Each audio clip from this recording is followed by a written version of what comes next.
कभी आपको ऐसा लगा है कि आपका दिमाग किसी भूल भुलैया में फंस गया है? जैसे आप जानते हैं कि कहीं कोई रास्ता जरूर है, लेकिन आप घूमते ही जा रहे हैं, बार बार उसी मोड़ पर वापस लौट आते हैं। एक अजीब सी थकावट, लेकिन कोई काम ढंग से पूरा भी नहीं होता। आप अकेले नहीं हैं। स्वागत है आपका इंस्पायर डाइजेस्ट में, जहां हम बात करते हैं उन विचारों की जो सिर्फ सुनने के लिए नहीं होते, बल्कि जीने के लिए होते हैं। आज की हमारी कहानी है एक किताब की, पर यह किताब एक यात्रा की तरह है। Master your learning by Thibaut Meurisse. पर सोचिए, अगर आपके अंदर ही वो रहस्य छिपा हो जो आपकी सारी उलझनों की चाबी है। इस किताब को पढ़ना ऐसा है जैसे कोई पुराना नक्शा हाथ लगे, लेकिन उसमें रास्ते की बजाय आपको खुद को पढ़ना होता है।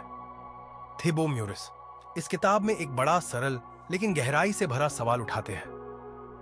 क्या आप सच में सीख रहे हैं या बस चीजें इकट्ठा कर रहे हैं?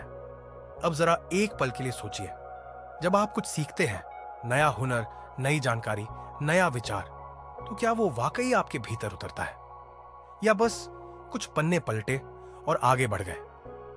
थिबो कहते हैं कि अधिकतर लोग सिर्फ जानकारी जमा करते हैं, लेकिन उसका कोई रूपांतरण नहीं होता।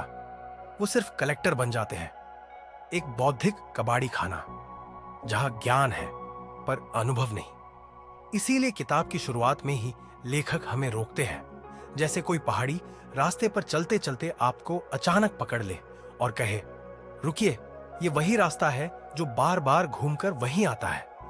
क्या आप सच में इस पर फिर चलना चाहते हैं? वो हमें बताते हैं कि असली सीखने की शुरुआत तब होती है जब हम यह मान लें कि अभी हम नहीं जानते। और यही शुरुआत है उस मानसिक बदलाव की जिसे लेखक लर्निंग ट्रांसफॉर्मेशन कहते हैं। अब इसे एक कहानी से समझते हैं। कल्पना कीजिए, एक लड़का है, नाम लेते हैं उसका आरव। आरव बहुत होशियार है, हर वक्त कुछ न कुछ पढ़ता रहता है। उसके पास किताबों का ढेर है, यूट्यूब की लिस्ट है, नोट्स की फाइलें है। लेकिन जब उसे कोई एक चीज लागू करनी होती है तो उसका दिमाग जैसे ब्लैंक हो जाता है। वो सोचता है, इतना पढ़ा है फिर भी कुछ बन क्यों नहीं पा रहा? आरव की ये उलझन वही है जो आज हम सबकी है। थिबो म्यूरिस कहते हैं, आरव की सबसे बड़ी समस्या ये नहीं थी कि वो कम सीख रहा था। उसकी समस्या थी वो लगातार सीखता जा रहा था, बिना ठहरे, बिना गहराई में गए। हम एक बहुत बड़े झूठ में जीते हैं। नॉलेज इज पावर नहीं, अप्लाइड नॉलेज इज पावर। जो आपने सीखा है, अगर वो आपकी आदतों, सोच और फैसलों में नहीं झलकता तो वो बोझ है, ताकत नहीं। अब लेखक हमें बताते हैं, पहला उसूल, फोकस ऑन वन थिंग। मतलब अगर आप सच में किसी चीज को सीखना चाहते हैं तो पहले अपने दिमाग से बाकी शोर हटाइए। कल्पना कीजिए, एक स्पॉटलाइट जो पूरे स्टेडियम को नहीं, बस एक खिलाड़ी को रोशनी में रखती है। उसी तरह से आपकी सीखने की रोशनी भी एक समय में एक ही दिशा में होनी चाहिए। आरव को जब यह बात समझ में आई तो उसने सब कुछ बंद कर दिया, सारे कोर्स, सारे वीडियो, सिर्फ एक ही चीज पर फोकस किया, कम्युनिकेशन। वो हर दिन सिर्फ उस पर काम करने लगा।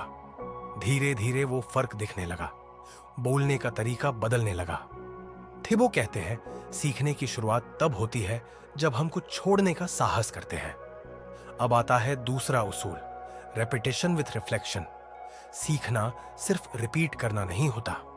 अगर आप सिर्फ बार बार पढ़ते हैं लेकिन कभी रुककर सोचते नहीं, तो वो दोहराव नहीं, शोर है। सोचिए, अगर कोई गायक बिना समझे सुर लगाता जाए तो क्या वो कभी संगीत बना पाएगा? आरव ने अब एक और काम करना शुरू किया। हर दिन के अभ्यास के बाद वो लिखता था, आज क्या नया सीखा, क्या सही किया, क्या गलत। ये छोटी सी आदत उसकी सबसे बड़ी ताकत बन गई। थिबो इसे कहते हैं एक्टिव लर्निंग लूप, यानी input, application, reflection, correction, repetition, और ये लूप चलती रहती है जब तक चीजें आपके खून में नहीं उतर जाती। अब आते हैं तीसरे उसूल पर।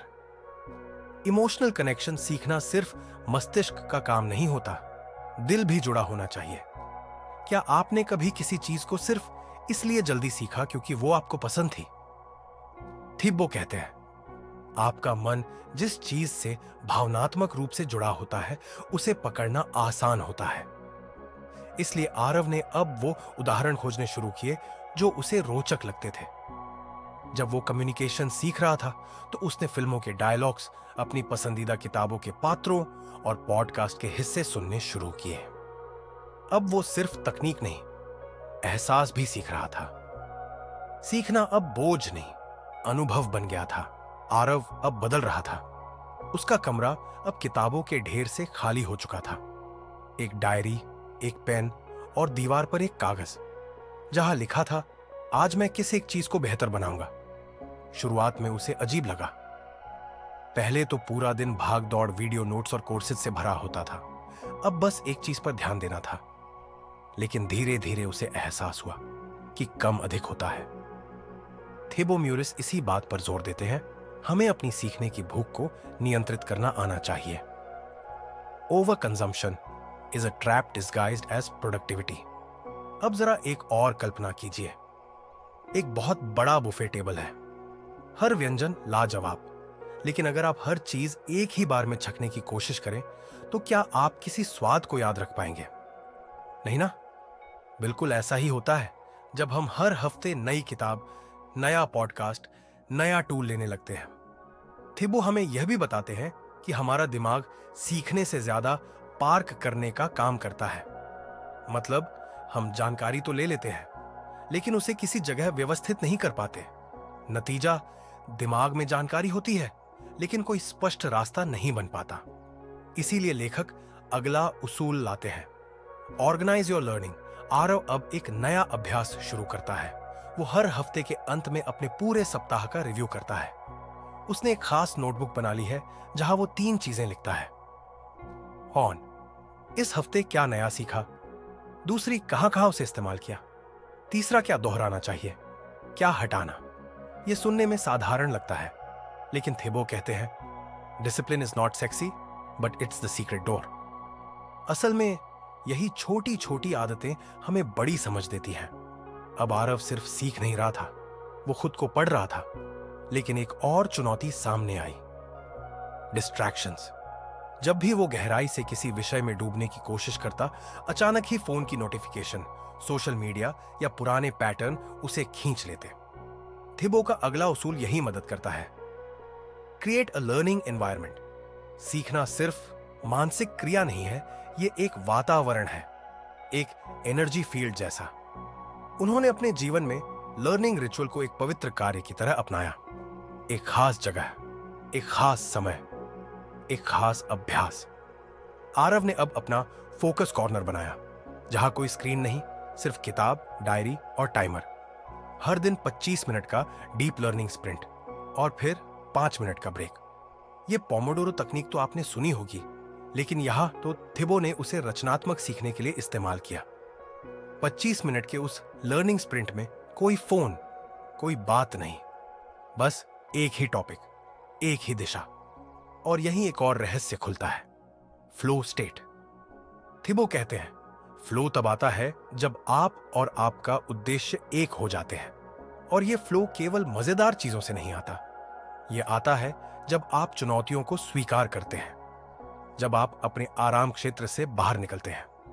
आरव को शुरू में मुश्किल लगी यह प्रक्रिया, लेकिन जब उसने कुछ हफ्तों तक इसे जारी रखा तो एक अलग सी अनुभूति होने लगी, जैसे समय रुक जाता हो, जैसे दिमाग बिल्कुल स्पष्ट हो जाता है। अब आरव का हर दिन स्ट्रक्चर्ड होने लगा। सुबह का पहला घंटा इनपुट टाइम, यानी नई जानकारी लेना, फिर दिन में 2 बार एप्लीकेशन ब्लॉक्स, जो भी सीखा उसे काम में लाना, और रात को 15 मिनट रिफ्लेक्शन टाइम, दिन की समीक्षा। थिबो इसे कहते हैं डिजाइन योर लर्निंग डे। हमारे दिन का ढांचा ही हमारे जीवन की दिशा तय करता है, और अगर आपने अपने दिन में सीखने की जगह बना ली तो वही दिन एक नई दिशा देगा।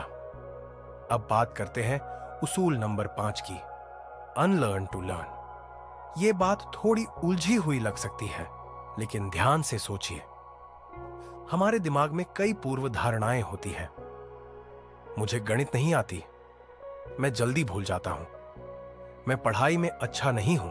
थिब्बो कहते हैं, यह सिर्फ सोच नहीं, ये आपके सीखने की जड़ें हैं, और जब तक आप इन्हें उखाड़ नहीं फेंकते तब तक कुछ भी नया टिक नहीं पाएगा। इसीलिए उन्होंने एक अभ्यास दिया, identify your learning blocks. Aarav ने एक दिन बैठकर लिखा, मैं किन बातों पर खुद को रोकता हूं, कौन सी बातें मैं बार बार खुद से कहता हूं। उसने देखा, हर बार जब वो कुछ मुश्किल सीखने जाता तो दिमाग में एक पुरानी आवाज गूंजती, ये तेरे बस की बात नहीं है। वो आवाज बचपन से चली आ रही थी, शायद किसी टीचर की या परिवार के किसी सदस्य की या खुद उसकी। लेकिन अब आरव ने ठान लिया, वो उस आवाज को पहचान कर उससे सवाल करेगा। थिब्बो का मंत्र है, your mind is not your enemy, it's just untrained. और फिर शुरू होती है मेंटल रिप्रोग्रामिंग। आरव अब हर बार कोई नकारात्मक सोच पकड़ता तो उसका उत्तर देता, शायद अभी नहीं आता लेकिन मैं सीख रहा हूं। गलती करना मेरा सबूत है कि मैं आगे बढ़ रहा हूं। धीरे धीरे ये नए विचार पुराने जहर को काटने लगे। थिब्बो, इसे कहते हैं रीराइट योर इनर स्क्रिप्ट, क्योंकि जो शब्द आप खुद से कहते हैं वही आपके दिमाग का माहौल बनाते हैं। अब यहां से कहानी एक नए मोड़ पर पहुंचती है, लर्निंग टू टीच। थिब्बो का अगला उसूल यह कहता है, अगर आप किसी चीज को सच में सीखना चाहते हैं तो उसे किसी और को सिखाने की कोशिश कीजिए। आरव अब हर रविवार अपने दोस्तों के लिए एक छोटा सा ऑनलाइन सेशन करने लगा, जहां वो जो भी सीखा वो सरल भाषा में समझाने की कोशिश करता। शुरुआत में झिझक हुई, लेकिन जल्द ही उसे महसूस हुआ कि जब वो किसी और को सिखाता है तो खुद भी ज्यादा स्पष्ट हो जाता है। थिब्बो इस प्रक्रिया को कहते हैं द फीडबैक मिरर। जब आप सिखाते हैं तो दूसरों की उलझने आपकी सोच को मांसती है। आप गहराई से सोचते हैं, उदाहरण खोजते हैं और फिर से सीखते हैं। अब आरव सिर्फ एक विद्यार्थी नहीं, एक सहभागी बन चुका था, एक ऐसा इंसान जो सीखने की प्रक्रिया को जी रहा था। और यही थिब्बो हमें एक अंतिम लेकिन बेहद शक्तिशाली उसूल से मिलवाते हैं, लाइफ लॉन्ग लर्निंग आइडेंटिटी। यानी सीखना कोई चरण नहीं, ये आपकी पहचान है। आप सिर्फ एक कोर्स पास नहीं कर रहे, आप खुद को बदल रहे हैं। सीखना अब किसी मंजिल तक पहुंचने का साधन नहीं रहा, वो खुद एक यात्रा बन गया। आरव अब वही लड़का नहीं था जो पहले जानकारी का पीछा करता था। अब वह हर चीज को एक अवसर की तरह देखता, चाहे कोई विफलता हो, कोई नई चुनौती या एक आम बातचीत। उसकी दृष्टि बदल चुकी थी। और शायद यही इस किताब की सबसे गहरी बात है, सीखना किसी और बनने के बारे में नहीं, बल्कि जो आप पहले से हैं उसे खोजने के बारे में है। कल्पना कीजिए, एक नदी है, शांत, बहती हुई। उसके किनारे बैठा कोई शख्स चुपचाप उसे देख रहा है। कुछ देर बाद वह उठता है और उसी नदी में उतर जाता है। पहले पानी ठंडा लगता है, फिर धीरे धीरे वो बहाव के साथ बहने लगता है। सीखना भी ऐसा ही है, पहले आप उसे बाहर से देखते हैं, पढ़ते हैं, सुनते हैं, समझने की कोशिश करते हैं, लेकिन एक दिन आप उसमें उतर जाते हैं और फिर आपको लगता है, अब मैं बह रहा हूं, मैं इसका हिस्सा हूं। आरव अब वही कर रहा था। वो अब सिर्फ ज्ञान का उपभोक्ता नहीं रहा, वो उस प्रक्रिया का जीवित उदाहरण बन चुका था। थिब्बो म्यूरिस कहते हैं, learning isn't an activity you do once in a while, it's a way of being. अब जो भी आरव करता था, किताब पढ़ना, पॉडकास्ट सुनना, लोगों से मिलना, हर चीज को वो इस नजर से देखता कि इसमें मेरे लिए क्या सीख है। अब वो जान चुका था कि सीखने की प्रक्रिया में सबसे अहम भूमिका निभाता है सेल्फ अवेयरनेस। क्योंकि जब तक आप खुद को नहीं जानते, तब तक आप यह नहीं समझ सकते कि कौन सी चीज आपके लिए जरूरी है और कौन सी नहीं। थिब्बो एक दिलचस्प उदाहरण देते हैं। मान लीजिए आप एक संगीतज्ञ हैं और आपको हर वाद्य यंत्र के बारे में थोड़ा थोड़ा पता है, लेकिन किसी एक को आप नहीं पहचानते कि वो आपके दिल के सबसे करीब है। तब तक आप सिर्फ एक सामान्य कलाकार हैं। लेकिन जैसे ही आपको एहसास होता है कि गिटार ही मेरी आत्मा की आवाज है, तभी आपकी असली यात्रा शुरू होती है। यही बात सीखने पर लागू होती है। आरव ने अब खुद से सवाल पूछने शुरू किए, मैं किस समय सबसे अच्छा सीखता हूं? कौन सी चीजें मुझे उत्साहित करती है? मैं किस तरीके से ज्यादा गहराई में जा पाता हूं, लिखकर, बोलकर, करके या सिखाकर? इन सवालों का जवाब हर किसी के लिए अलग होता है। थिब्बो इसे कहते हैं पर्सनलाइज्ड लर्निंग ब्लूप्रिंट। अब सीखने की बात जनरल नहीं रही, यह पूरी तरह पर्सनल हो चुकी थी। आरव ने पाया कि वो दृश्य चीजों से जल्दी सीखता है। उसे पढ़ना जितना मदद करता है, उससे कहीं ज्यादा एक आइडिया को स्केच बनाकर समझना उसे याद रहता है। अब वह हर नया कॉन्सेप्ट एक विजुअल डायग्राम में बदल देता, माइंड मैप, डूडल या चार्ट के रूप में। थिबो इस प्रक्रिया को कहते हैं लर्निंग इंटीग्रेशन। मतलब आपने जो सीखा उसे इस तरह अपने सिस्टम में गूंथिए कि वो उसका हिस्सा बन जाए। अब आरव का हर सप्ताह 3 हिस्सों में बटा होता। 1 अब्सॉर्ब यानी जानकारी लेना, 2 अप्लाई यानी उसे व्यवहार में लाना, एंकर यानी उसे स्थायी रूप देना। इस तीसरे हिस्से में वो अपने नोट्स बनाता, उसे किसी और को समझाने की कोशिश करता या उससे जुड़ा कोई छोटा सा प्रोजेक्ट करता। अब हम बात करते हैं थिब्बो के उसूल नंबर 7 की, the power of small wins. जब हम सीखते हैं तो हम अक्सर बड़ी छलांग की उम्मीद करते हैं कि एक दिन में सब समझ में आ जाए या एक हफ्ते में पूरी किताब खत्म हो जाए। लेकिन थिब्बो कहते हैं आपका दिमाग जादू से नहीं, दोहराव से बदलता है। छोटी छोटी जीतें आपके भीतर एक मजबूत विश्वास पैदा करती है कि आप आगे बढ़ सकते हैं और आप सक्षम हैं। आरव अब हर दिन एक छोटी सी विक्ट्री नोट करता। आज मैंने बिना किसी रुकावट के 30 मिनट ध्यान से पढ़ा। आज मैंने एक सवाल का जवाब बिना हिचकिचाहट के दिया। यह छोटी छोटी जीतें एक तरह से उसके आत्मविश्वास की सीढ़ियां बन रही थी। थिबो यहां एक खास शब्द इस्तेमाल करते हैं, माइक्रो मोमेंटम। यह उस ऊर्जा को कहते हैं जो धीरे धीरे जमा होती है और फिर अचानक एक बड़ा बदलाव लाती है। और यह बदलाव केवल बाहरी नहीं होता, यह आइडेंटिटी लेवल पर होता है। आरव अब खुद को एक लर्नर के रूप में देखने लगा था। और यहीं आता है अगला गहरा उसूल, let your identity drive your habits. Thibaut कहते हैं जब आप खुद से कहते हैं कि मैं एक सीखने वाला व्यक्ति हूं, तो आपके फैसले उसी पहचान से निर्देशित होते हैं। अब जब भी आरव को कोई फैसला लेना होता, जैसे कि नेटफ्लिक्स देखना या एक चैप्टर पढ़ना, तो वो खुद से पूछता, मेरी पहचान क्या कहती है? और यह सवाल खुद में इतना शक्तिशाली था कि वो हर बार सही दिशा में बढ़ता। थिबो यह भी कहते हैं कि हम जिस तरह अपने आप को परिभाषित करते हैं, वही हमारी दिनचर्या का आधार बनता है। Don't chase discipline, build an identity that makes discipline obvious. अब आरव ने अपनी दिनचर्या में बदलाव नहीं, बल्कि अपनी पहचान में बदलाव किया था। लेकिन यहां एक और चुनौती सामने आई, प्लेटो फेज, यानी जब आप लगातार सीख रहे हैं लेकिन अब आपको प्रगति दिखनी बंद हो जाती है। थिबो इसे द साइलेंट फेज कहते हैं। जब आप भीतर से बदल रहे होते हैं लेकिन बाहर आपको कुछ खास फर्क नहीं दिखता। बहुत से लोग यही हार मान लेते हैं। लेकिन यही वो वक्त होता है जब सबसे ज्यादा धैर्य की जरूरत होती है।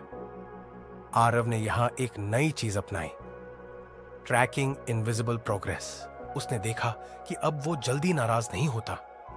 वो बातें जो पहले उसे डराती थीं, अब उतना असर नहीं डालती। वह बेहतर सुनने लगा है, सोचने से पहले जवाब देने लगा है। यह प्रगति नजर नहीं आती, लेकिन यही असली बदलाव है। थिब्बो इसे कहते हैं इंटरनल कैलिब्रेशन। आपके भीतर की दुनिया जितनी स्पष्ट होती जाती है, आपकी बाहरी दुनिया भी उसी हिसाब से सुलझने लगती है। और अब आता है वो उसूल जो पूरी किताब की आत्मा है, लर्निंग इज अ लाइफस्टाइल। सीखना कोई काम नहीं जिसे आप समय बांटकर करें। यह आपकी नजर, आपकी सोच और आपकी प्रतिक्रिया का हिस्सा बन जाता है। आरव अब हर दिन को एक अवसर की तरह देखता, एक लाइन, एक विचार, एक बातचीत, हर चीज से वह कुछ सीखने की कोशिश करता। और यही वह मोड़ है जब आप किसी किताब से आगे निकलते हैं और जीवन को अपनी किताब बना लेते हैं। थिबो कहते हैं, don't just master a topic, master how you respond to learning itself. यानी विषय कोई भी हो, लेकिन अगर आपकी सीखने की भावना सशक्त है तो आप हर परिस्थिति को एक पाठशाला में बदल सकते हैं। अब आरव सिर्फ कम्युनिकेशन नहीं सीख रहा था, वह धैर्य, समझ, आत्मनिरीक्षण और विस्तार सीख रहा था। अब किताबें उसके लिए केवल शब्दों की जगह नहीं थी, वो उसके जीवन का प्रतिबिंब बन चुकी थी। और यहीं आकर सीखना अब लक्ष्य नहीं, यात्रा बन चुका था। ऐसी यात्रा जिसमें हर मोड़ पर एक आईना था जो उसे फिर फिर खुद से मिलवाता था। एक दिन आरव सुबह सुबह उठा और बालकनी में खड़ा होकर सूरज को देख रहा था। हल्की धूप, ठंडी हवा और चाय की चुस्की, वो सब कुछ था जो उसे शांत करता था। लेकिन आज कुछ अलग था। उसे लगा कि वो सिर्फ बाहर की दुनिया को नहीं देख रहा, वो अपने भीतर की दुनिया को भी महसूस कर रहा है। वो सोच रहा था, क्या मेरी सोच भी सूरज जैसी हो सकती है, धीरे धीरे हर दिन उगने वाली, अपने प्रकाश से अंधेरे को काटने वाली। और यही वो सोच थी जो थिबो म्यूरिस हमें इस किताब में देना चाहते हैं कि सीखना सिर्फ ज्ञान नहीं, एक आंतरिक विकास है। सीखना एक उपकरण नहीं, एक रोशनी है जो हमारे विचारों, हमारे रिश्तों और हमारे फैसलों को प्रकाशित करती है। अब आरव की यात्रा आगे बढ़ चुकी थी, लेकिन अब वो सिर्फ खुद को नहीं बदल रहा था, उसके आसपास की दुनिया भी बदलने लगी थी। थिबो कहते हैं, When you truly evolve, the world reflects that evolution back to you. अब इस हिस्से में हम बात करेंगे कि कैसे सीखने की यह प्रक्रिया हमारे व्यवहार, संबंधों और जीवन की दिशा को नई ऊर्जा देती है। सबसे पहले बात करते हैं बिहेवियरल चेंज थ्रू लर्निंग। थिबो बताते हैं कि हर जानकारी का कोई न कोई व्यवहारिक असर होता है। अगर वो असर नहीं हो रहा तो समझिए कि जानकारी आपके अंदर नहीं उतरी। आरव ने यह देखना शुरू किया कि वो किन किन जगहों पर पुराने पैटर्न में फंस जाता है, जैसे हर बार किसी बहस में चुप हो जाना, किसी आलोचना पर खुद को दोषी मान लेना या किसी चुनौती के समय खुद को रोक लेना। अब वो यह नहीं सोचता था कि ये उसकी कमजोरी है, अब वो सोचता था यह मेरी अगली सीखने की जमीन है। थिबो इसे कहते हैं टर्न ट्रिगर्स इनटू टीचर्स, यानी जो चीजें आपको परेशान करती हैं वही आपकी सबसे बड़ी शिक्षिका बन सकती है अगर आप उन्हें ध्यान से सुने। आरव अब हर बार किसी नकारात्मक स्थिति में पड़ने पर खुद से 3 सवाल पूछता था। 1, मैं अब भी क्या महसूस कर रहा हूं? 2, मैं आमतौर पर इस पर कैसे प्रतिक्रिया करता हूं? 3, क्या मैं इस बार कुछ अलग कर सकता हूं? ये सवाल बहुत साधारण लग सकते हैं, लेकिन इनके पीछे छुपी शक्ति है। Mindful learning. थिबो कहते हैं, जागरूकता मास्टरी की पहली कदम है। जैसे जैसे आरव इन सवालों के जरिए खुद को समझता गया, उसका व्यवहार खुद खुद बदलता गया। अब वो प्रतिक्रिया नहीं देता, प्रतिक्रिया से पहले समझता है। अब वो सुनता है, सिर्फ जवाब देने के लिए नहीं, समझने के लिए। और यही है असली सीख, जो सिर्फ दिमाग को नहीं, आत्मा को छू जाए। अब बात करते हैं दूसरी गहराई की, लर्निंग इन रिलेशनशिप्स। थिबो कहते हैं, हमेशा सीखने वाला इंसान अपने रिश्तों में भी सच्चा होता है, क्योंकि वो जानता है कि हर व्यक्ति से कुछ सीखा जा सकता है। आरव पहले बहुत जल्दी जज करता था, कौन सही है, कौन गलत, कौन समझदार है और कौन नहीं। लेकिन अब वह हर बातचीत में एक विद्यार्थी की तरह बैठता था, खुले दिमाग और खुले दिल से। उसने महसूस किया कि जब आप किसी को सुनते हैं बिना बीच में टोके, बिना निर्णय लिए, तो सामने वाला भी खुलने लगता है। अब आरव की बातचीत में गहराई आ चुकी थी। वो पहले से ज्यादा भरोसेमंद, ज्यादा ईमानदार और ज्यादा जुड़ा हुआ महसूस करने लगा। थिबो बताते हैं, ट्रू लर्निंग बिल्ड्स एम्पैथी। सीखने वाला दिमाग धीरे धीरे एक दयालु हृदय में बदलता है, और यही संबंधों की जड़ है। अब हम एक नए पहलू पर आते हैं, decision making with a learners mindset. Aarav पहले कई बार अनिर्णय की स्थिति में फंस जाता था। क्या यह करना ठीक होगा? क्या मैं फेल हो जाऊंगा? क्या मैं इसके लिए तैयार हूं? लेकिन अब उसके निर्णय लेने का तरीका बदल चुका था। थिबो ने उसे सिखाया था, don't make decisions based on fear, make them based on curiosity. Aarav अब हर निर्णय से पहले डर नहीं, उत्सुकता के साथ सोचता, अगर मैं यह करूं तो मुझे क्या नया अनुभव मिलेगा। अब वो असफलता को एक रिजल्ट की तरह नहीं, एक रीडिंग की तरह देखता, जैसे कोई वैज्ञानिक अपने प्रयोग का मूल्यांकन करता है। अब उसके फैसले तेज नहीं थे, लेकिन स्पष्ट थे।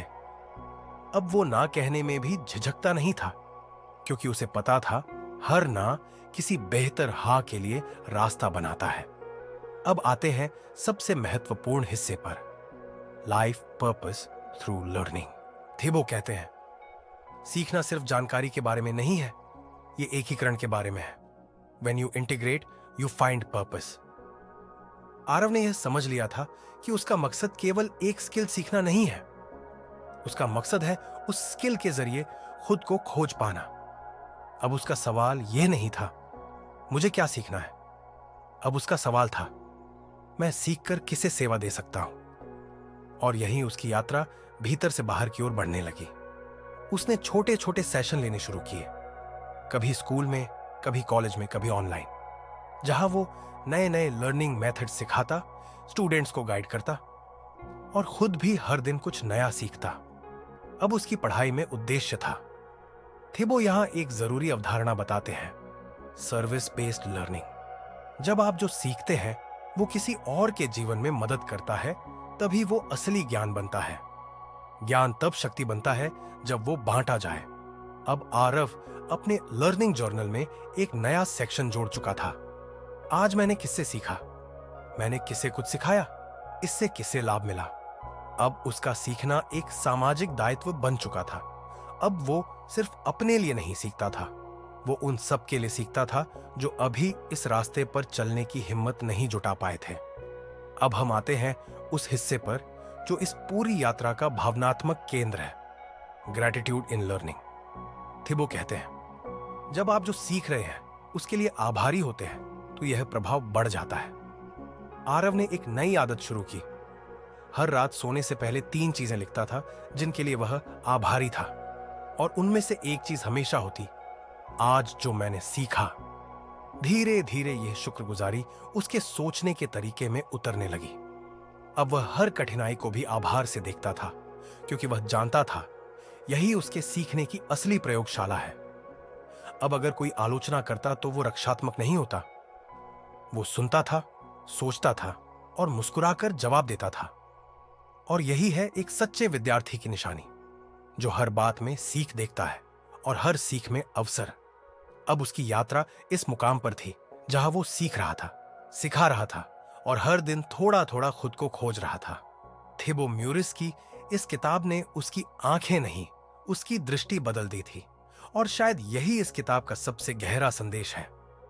You don't learn to escape life, you learn to enter it more deeply. हर यात्रा का एक अंत होता है, लेकिन कुछ यात्राएं ऐसी होती हैं जो खत्म नहीं होती, वो बस रूप बदलती है। जैसे कोई नदी समुद्र में मिलकर भी बहना नहीं छोड़ती, वैसे ही असली सीख भी कभी पूरी नहीं होती। आरव अब एक ऐसा व्यक्ति बन चुका था जिसकी पहचान केवल सीखने वाला नहीं रही, बल्कि जगाने वाला बन चुकी थी। उसकी आंखों में अब एक नई चमक थी। बात करने का अंदाज बदल चुका था। वो पहले जैसे तेज नहीं बोलता था, लेकिन जो बोलता था वो गहराई से उतरता था। और ये सब सिर्फ किताबें पढ़कर नहीं हुआ, ये हुआ एक जीवित अनुभव के जरिए, जिसमें उसने खुद को टुकड़ा टुकड़ा समझा और फिर जोड़कर एक नई शक्ल दी। थेबो म्यूरिस कहते हैं, mastering your learning isn't about collecting knowledge, it's about mastering your attention, your response and your self awareness. और अब आरव को यह समझ आ चुका था कि असली सफलता सिर्फ जानकारी पाने में नहीं, बल्कि उस जानकारी को अपने व्यक्तित्व में ढालने में है। अब इस अंतिम भाग में हम समझेंगे कि कैसे यह सोच हर क्षेत्र में असर डालती है, चाहे वो करियर हो, भावनात्मक जीवन हो, स्वास्थ्य हो या रचनात्मकता। चलिए शुरू करते हैं learning as a professional super power. Thibaut बताते हैं कि इस तेजी से बदलती दुनिया में अब डिग्रियां, सर्टिफिकेट्स या एक बार सीखा हुआ ज्ञान पर्याप्त नहीं है। अब सबसे बड़ा स्किल है rapid learning and unlearning. Aarav को अब अपने काम में भी यह फर्क दिखने लगा था। पहले जब नया टूल आता तो वह घबरा जाता था, अब फिर से सब सीखना पड़ेगा। अब वह मुस्कुराता था, अरे वाह, कुछ नया सीखने को मिलेगा। अब वह नई चीजें जल्दी पकड़ने लगा था, जटिल समस्याओं को सिस्टमैटिक तरीके से हल करने लगा था और टीम के साथ बेहतर संवाद कर पाता था। थेबो इसे कहते हैं कंपाउंड लर्निंग एडवांटेज, यानी अगर आप हर दिन थोड़ा थोड़ा भी सीखते हैं तो वह धीरे धीरे ऐसा बल देता है जो दूसरों को आश्चर्य में डाल देता है। अब आरव दूसरों से तुलना नहीं करता था। वो केवल इस बात पर ध्यान देता था कि क्या मैं कल से थोड़ा बेहतर हूं, और यही माइंडसेट उसे लगातार ऊपर ले जा रहा था। अब हम बात करते हैं लर्निंग फॉर इमोशनल इंटेलिजेंस। थिबो बताते हैं, आप जितना अपने मन को समझते हैं उतना ही दूसरों के मन से जुड़ पाते हैं। आरव ने अपने भीतर के छोटे छोटे भावों को पहचानना सीखा। अब अगर उसे गुस्सा आता तो वह तुरंत रिएक्ट नहीं करता। वह रुकता, देखता और समझता कि वह भावना कहां से आ रही है। अब अगर कोई उसे कुछ कह देता तो वह खुद से पूछता, क्या इसमें मेरे लिए कुछ सीखने जैसा है? उसकी प्रतिक्रिया अब टकराव नहीं, समझदारी में बदल चुकी थी। थिबो यहां एक महत्वपूर्ण तकनीक साझा करते हैं, name it to tame it, यानी अपनी भावना को नाम दीजिए। गुस्सा, डर, जलन, उत्साह, जो भी है, जैसे ही आप उसे पहचानते हैं उसका प्रभाव कम हो जाता है।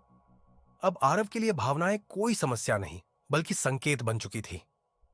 जैसे हर भाव कह रहा हो, देखो यहां कुछ सीखने को है। और इसी कारण उसके रिश्तों में भी एक नई मिठास आ गई थी। अब वह सुनता था, समझता था और अपने संबंधों में गहराई से जुड़ता था। अब हम बढ़ते हैं learning for health and wellness. Thibaut कहते हैं, आपकी ऊर्जा आपका सबसे बड़ा संपदा है, और सीखने की ऊर्जा तब आती है जब शरीर और मन दोनों संतुलित हों। आरव अब अपनी नींद, खान पान और एक्सरसाइज पर भी उतना ही ध्यान देने लगा था जितना अपने ज्ञान पर देता था। हर सुबह उसका रूटीन था, 15 मिनट ध्यान, 10 मिनट हल्की स्ट्रेचिंग, 20 मिनट का पढ़ना या सुनना। वो जानता था कि अगर उसका शरीर थका हुआ है तो दिमाग भी सीखने को तैयार नहीं होगा। अब वो कैफीन की बजाय पानी और ग्रीन टी लेता था। ब्रेक के समय सोशल मीडिया की जगह कुछ देर आंखें बंद कर लेता था। थिबो इसे कहते हैं एनर्जी डिजाइन, यानी अपने दिन को ऐसे डिजाइन कीजिए कि ऊर्जा बनी रहे और वही ऊर्जा आपके सीखने की क्षमता को बढ़ाए। अब आरव की सीखने की आदत सिर्फ दिमागी नहीं रही, अब वो एक संपूर्ण जीवन शैली बन चुकी थी। अब हम आते हैं अंतिम लेकिन सबसे रचनात्मक पक्ष पर, learning for creativity and expression. Thibaut कहते हैं, creativity thrives in the presence of clarity. जब आपका मन शोर से खाली होता है, जब आप फोकस में होते हैं, तब आपकी रचनात्मकता फूलने लगती है। आरव ने अब एक नया प्रयोग शुरू किया था। वो हफ्ते में एक दिन सिर्फ फ्री लर्निंग करता था, जिसमें कोई बंधन नहीं। बस वह उस दिन कुछ ऐसा सीखता था जो उसे आनंद देता था, जैसे स्केचिंग, संगीत या किसी कहानी को लिखना। उसने पाया कि जब वह बिना उद्देश्य के सिर्फ आनंद के लिए सीखता है, तब उसका दिमाग सबसे ज्यादा खुलता है। अब उसकी सोच में रचनात्मकता आने लगी थी। वो काम पर नई तरीके खोजने लगा था, बातचीत में नए दृष्टिकोण सामने लाने लगा था। थिबो इसे कहते हैं creative play for deep learning, यानी जब आप अपने भीतर के बच्चे को जागने देते हैं, वो जो सवाल करता है, चीजों से खेलता है, गलतियां करता है, तभी आप सबसे ज्यादा जीवंत तरीके से सीखते हैं। अब आरव की पहचान पूरी तरह बदल चुकी थी। वो अब सिर्फ एक लर्नर नहीं रहा, वो एक लाइट बन चुका था जो जहां जाता वहां सीखने की रोशनी फैला देता।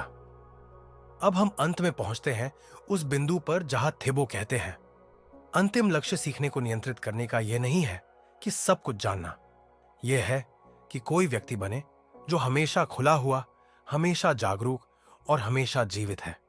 और यही इस पूरी किताब का सार है। सीखना कोई स्किल नहीं है, सीखना एक जीवन शैली है। सीखना एक रिश्ता है, खुद से, इस दुनिया से और हर उस अनुभव से जो हमें किसी भी रूप में बदल सकता है। सीखना कभी खत्म नहीं होता, क्योंकि हर दिन हमें नया रूप देता है, नई दृष्टि और नए अवसर। अब आरव की कहानी एक मोड़ पर पहुंच चुकी थी, लेकिन यह अंत नहीं था। यह तो बस एक नए चक्र की शुरुआत थी। अब वो दूसरों की कहानियों में सीख ढूंढता था। वो हर छात्र में, हर असफलता में, हर मुस्कान में, हर आंसू में कुछ न कुछ जानने की कोशिश करता था। अब वो खुद से एक ही बात कहता था, मैं हर दिन सीख रहा हूं, मैं हर दिन बदल रहा हूं, और यही मेरा असली विकास है। थिबो म्यूरिस की यह किताब अब सिर्फ पन्नों में नहीं थी, वो आरव के सोचने, जीने और बांटने के तरीके में उतर चुकी थी। और हो सकता है जब आप ये सुन रहे हो, पढ़ रहे हो, तो कहीं ना कहीं ये किताब अब आपकी कहानी भी बनने लगी हो। तो बस याद रखिए, सीखना बंद मत कीजिए, सवाल पूछते रहिए, खुद से मिलते रहिए और अपने भीतर की उस रोशनी को जलाए रखिए जो आपको हर दिन थोड़ा और बेहतर बनाती है। अब यह यात्रा पूरी हुई, लेकिन असल में तो यह वही मोड़ है जहां से आप खुद अपनी यात्रा शुरू कर सकते हैं। अगर आपको यह वीडियो पसंद आया हो तो कृपया लाइक करें, शेयर करें और इंस्पायर डाइजेस्ट को सब्सक्राइब करें। धन्यवाद।